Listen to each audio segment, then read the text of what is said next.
Everyone needs money, and everyone has their own way of getting it. Scamming AI bros, gold digging, deliberately only shooting the president's ear, corruption, or even a job.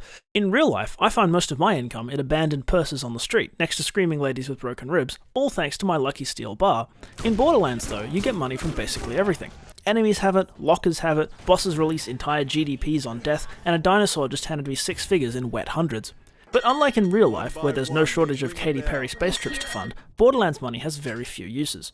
In Borderlands 1, the game had a soft money cap of just under 10 million. You can have more money than this, but the game won't display it, and you can only keep track of your real amount by dying. At maximum level, even shittier rare items can sell for the entire money cap, but you can only spend that money on dying, buying ammo, health items and STUs from vendors, respeccing your skill points, and touring the world's largest bullet. While you could farm the gun vendor in the Underdome, as it's the only source of true max level items in the entire game, generally speaking, money becomes useless the moment you have half-decent gear. In Borderlands 2 and the pre-sequel, the problem is slightly different. The games now have a hard cap of just under 100 million, and even OP10 gear in 2 rarely crosses the 20 million mark. That said, there's still not many ways of spending it. Dying and respecking still have their associated costs, but vending machines now have much lower chances of offering something good. There's also a few new ways, like the Mysterious Amulet and Tina DLC costing the full money cap on OP10, simping, and gambling. If you're very patient, you can technically use the slot machines as a method of turning money into iridium for SDUs and raid bosses, but this is more of a chore than a mechanic. Once again though, money is abundant and simply ceases to be a meaningful mechanic once you get around TVHM. In Borderlands 3, they actually added a gameplay setting where picking up items under a specific rarity auto-sells them, encouraging the player to make even more money. Vendors now have better chances of rare gear, and all the mechanics from 2 are still available. The biggest change is making the SDUs cost money again, which will take a few hundred million to eventually complete. After that, there's the infinite rewards for tipping Moxie, the Money Doors and Jack DLC, and the more expensive black market vendor. The problem, however, is still there. There are far more uses for money, but most of them are kinda incidental, and once you hit late game, you just forget about it again.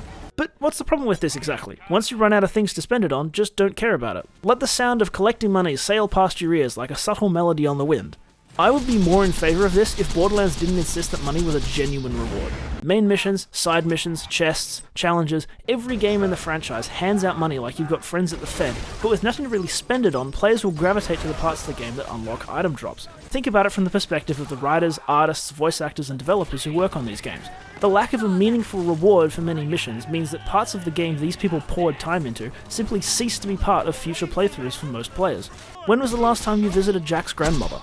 The only way to make money genuinely rewarding is to make it a prerequisite for its own set of gameplay options, much like Iridium has been in 2 and 3. Now, Borderlands 4 is seconds away from release, but since I assume Gearbox will continue issuing updates to the game for a while, I hope they can look at some of these ideas and implement them to try and make money a better mechanic going forward. On the small end, we have adding an infinite conversion method between cash and Iridium. Since we now know that Iridium will be used to respawn bosses in BL4, setting the conversion rate at 50 bars for $5 million should be reasonable while ensuring that the conversion is only part of the endgame. I'm honestly shocked that this didn't happen in 3, especially since raid bosses and the Fabricator convert in the opposite direction pretty easily.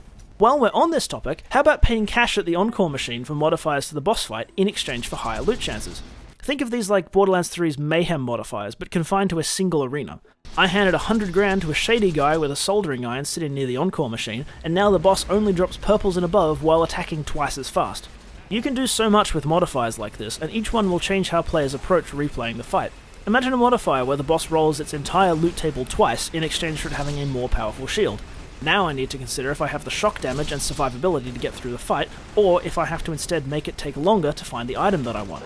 We've now seen over multiple games that the Borderlands community has an optimizing impulse, but modifiers like this would widen the number of approaches that could be taken even as the game matures. Staying on existing mechanics, add a set of weapons that can only be found as items of the day. Vending machines had their own uniques in the pre-sequel, and I'm honestly kinda surprised that this mechanic wasn't revisited in 3. Creating a set of weapons that can be only found in vending machines would give them more depth, and organically give players a reason to save up. More controversially, make the cost of respeccing scale with the number of respecs you have performed. This will probably annoy players who like to keep the same character for a long time in the endgame, but if you cap it out at something like a quarter or a half of the money cap, affording it shouldn't be particularly difficult. Since UVHM and BL4 will now require playing out different challenges in order to progress the difficulty, respecking will become more important, and I don't think it should be as seamless as it has been in the past. I've also got some ideas that are a little more out there. Firstly, being able to pay someone to swap a part out on a gun you own for another one. You can think of this as some combination of the spare parts mod for Borderlands 2 and the anointment reroll machine from Borderlands 3, and a similar idea is already going to be implemented with the firmware system. Aside from making it expensive, I think the best way of balancing this would be for the gunsmith to change the part at random, and you could also use this as a natural way for players to learn how parts work. While we're on weapons, how about more weapons that use the cash drain mechanic the predatory lending used in Borderlands 3? There's a lot of options here. Imagine the lob, but you can charge it for longer to increase the projectile and effect area size in exchange for money. This would basically balance itself, since even a player at money cap would still be wasting time waiting for the big ball to charge up. You could add money as a possible ammo type for the Daedalus weapons, or add a Hyperion weapon part that keeps your ammo topped up by automatically purchasing it at a ridiculous markup.